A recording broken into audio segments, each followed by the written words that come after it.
Refinancing is the process of replacing your current loan with a new one, usually to get better terms or lower your monthly payment.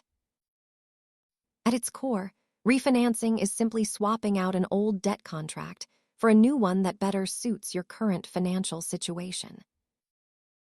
Keep in mind that refinancing costs money.